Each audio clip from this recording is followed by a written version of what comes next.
Je veux que vous imaginiez que vous possédez une maison à vendre. Votre situation est critique. Votre avenir tout entier dépend de la vente de cette maison.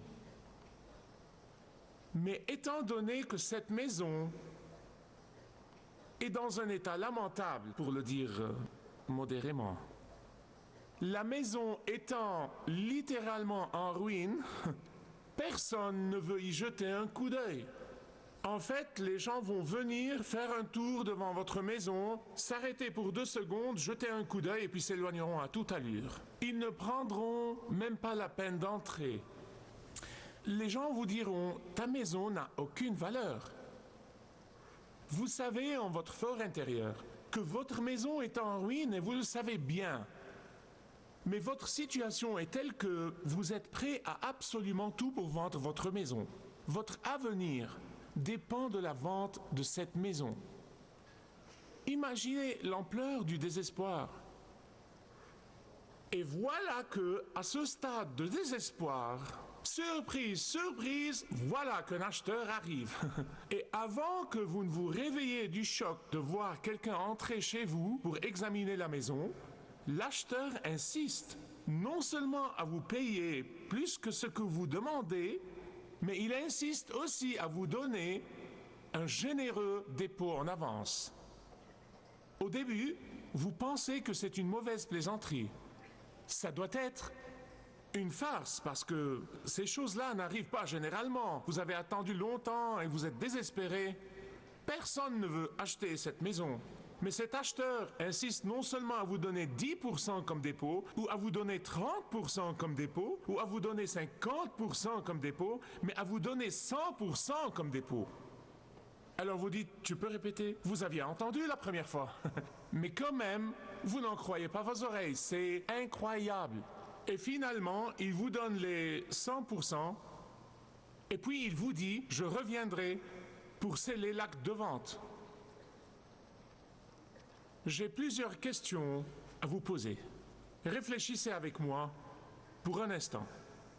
Je vous demande, dites-moi, quelle sera votre réaction entre le jour où vous avez reçu ce dépôt incroyable de 100% et le jour de la livraison? Excitation absolue?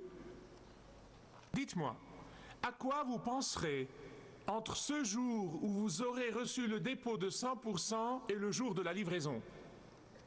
J'ai plusieurs autres questions à vous poser. Si vous êtes d'accord avec moi, vous pouvez répondre simplement par le mot « rien ». Si vous êtes d'accord avec moi, ok? Vous êtes prêts? Quelles sont les choses qui étoufferont l'excitation de ce qui vient de se passer? Correct.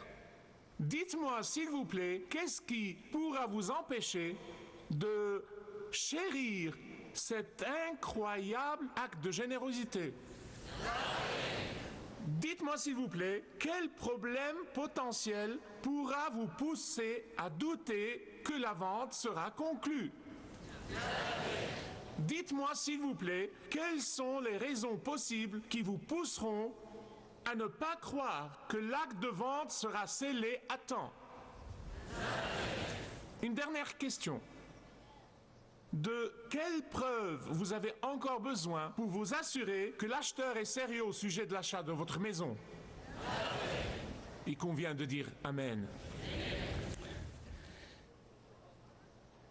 Assurément, aucune parabole humaine n'est assez bonne pour illustrer le sujet que j'aborderai, nommément la rédemption de Christ. Quoi qu'il en soit, ça fera l'affaire.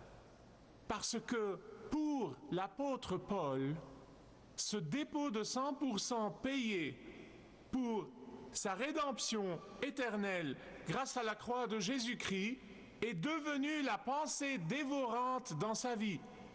Le dépôt de 100% qui a été payé par le Seigneur Jésus-Christ sur la croix est devenu essentiellement le dynamisme motivant de sa vie. Car ce dépôt de 100% que le Seigneur Jésus-Christ a payé quand il est mort sur la croix pour l'apôtre Paul est devenu la réalité essentielle de sa vie. C'est ce dépôt de 100% que le Seigneur Jésus-Christ a payé sur la croix qui a doté l'apôtre Paul de patience, de persévérance et de force pour dépasser tous les problèmes accablants de la vie.